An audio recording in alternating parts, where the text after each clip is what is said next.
Doctor Villabona, retomando lo que dice Paula,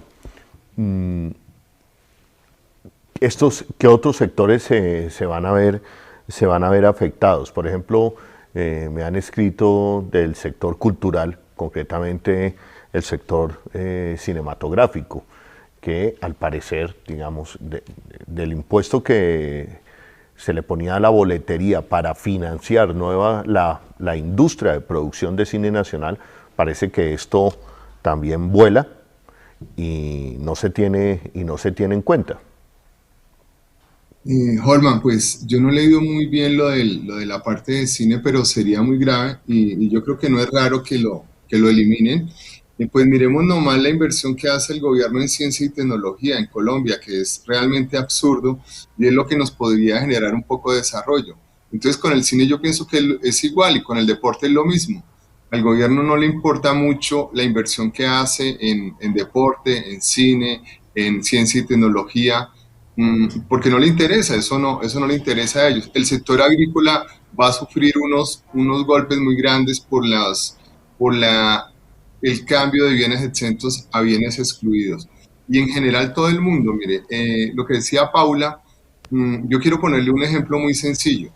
Una enfermera que gane por prestación de servicios tiene que pagar cerca del 30% del ingreso bruto en seguridad social, pero una persona que gana entre el 1% más rico de Colombia paga entre el 1 y el 2% de impuestos. Entonces no es justo que las personas más ricas paguen el 1 o 2% y una persona que se gana cerca del mínimo pague el 30%. Terrible. Doctor Villabona,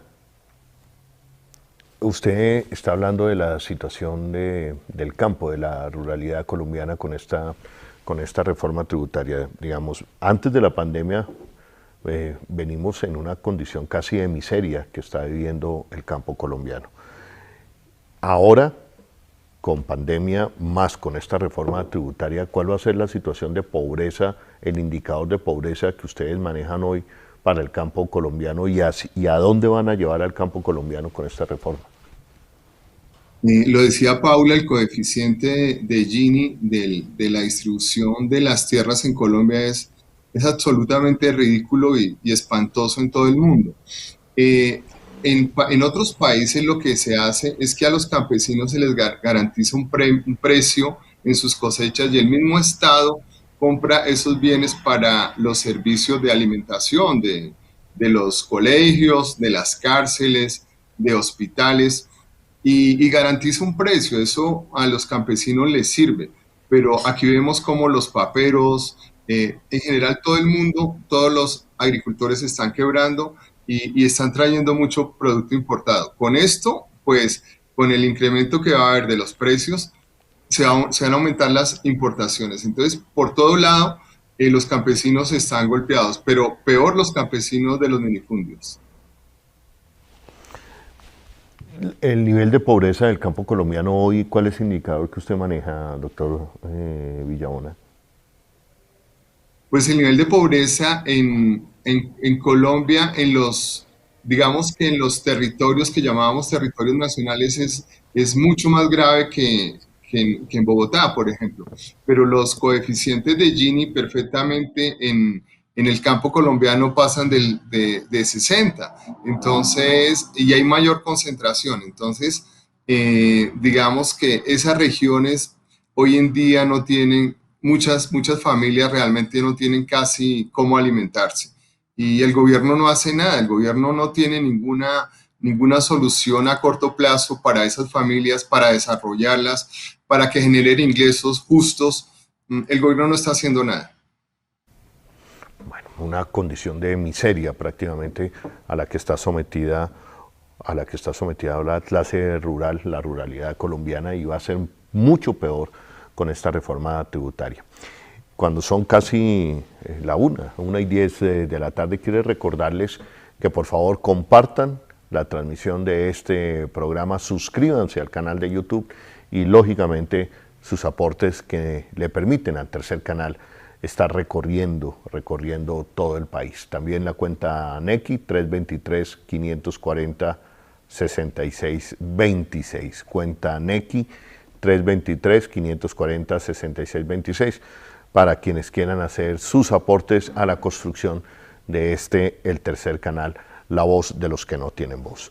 Voy cerrando esta noticia en materia informativa mientras pasamos ya a lo que tiene que ver sobre las denuncias del bloque Metro y sus supuestas relaciones de creación y fundación con el expresidente Álvaro Uribe Vélez, haciéndole esta pregunta a los dos, a Paula y al profesor Orlando. Paula, coloquialmente uno puede decir, están raspando la olla, están golpeando al sector, a los sectores populares, van a acabar la clase media si llega a pasar esta reforma tributaria.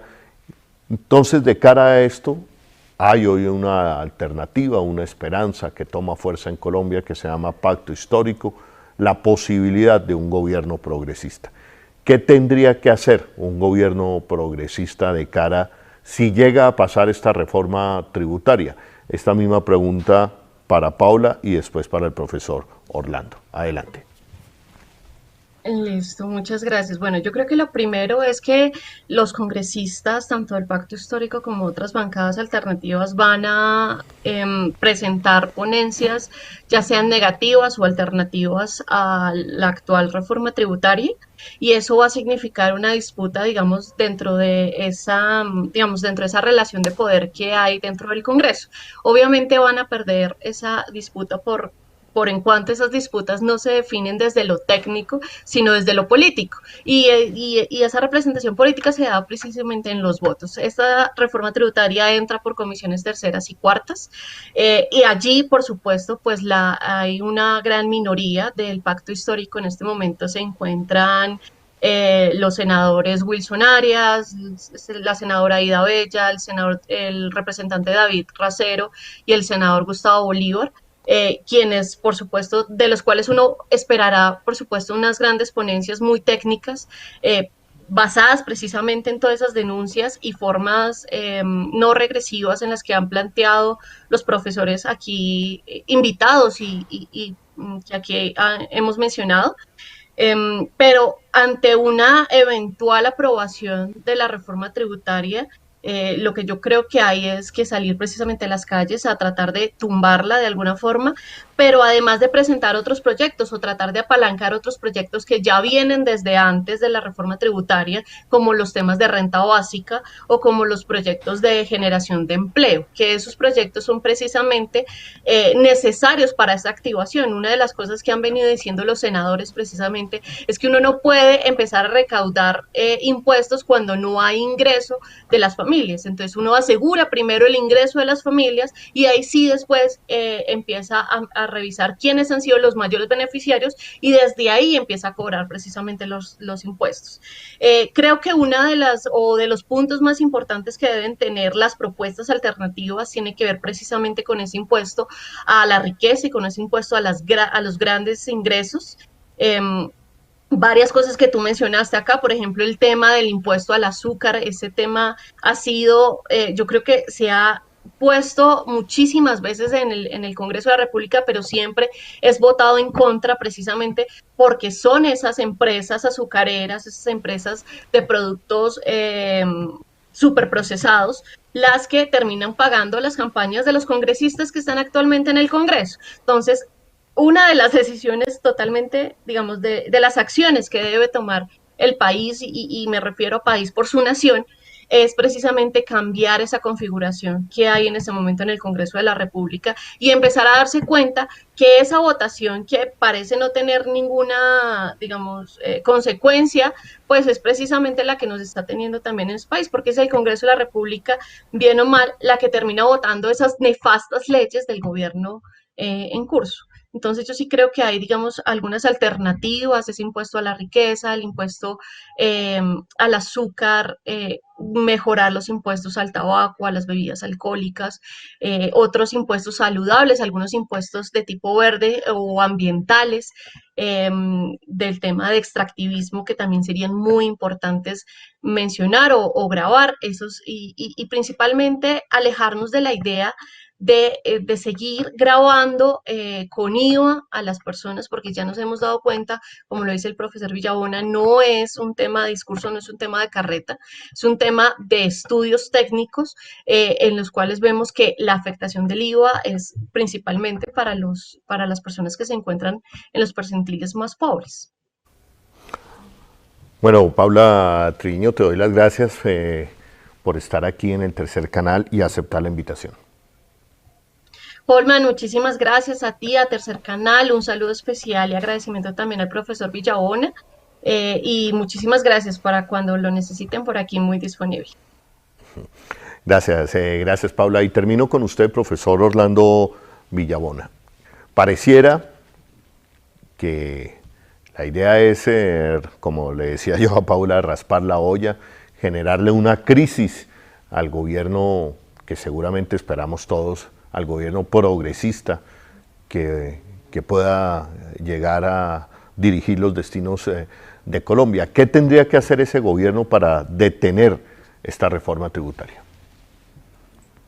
Bueno, primero yo creo que lo clave es lo que dijo Paula, es generar educación para las próximas elecciones. Las personas, yo creo que a través de estos foros como los que usted promueve, Holman, y promueven ya muchas personas, se va generando educación, la gente va conociendo, y yo creo que la conformación del Congreso, que es clave para quien vaya a dirigir el país, tiene que ser con personas que ya tengan, digamos, la conciencia de estas situaciones, ¿sí? Actualmente, desafortunadamente, el Congreso, si uno lo mira, está compuesto pues personas que tienen intereses, tiene conflicto de intereses con todas estas situaciones, entonces no toman decisiones que favorezcan a la mayoría de la población. Entonces, la primera cosa que hay que hacer es generar conciencia, educar a la gente para que vote a conciencia. Mientras no hagamos esto, no va a pasar nada, Holman. Entonces yo creo que eso es lo primero que hay que hacer. Si usted quiere recibir los contenidos del Tercer Canal, suscríbase y también ahí donde está la campanita para que lleguen todas las notificaciones de la agenda alternativa. Somos el Tercer Canal, la voz de los que no tienen voz.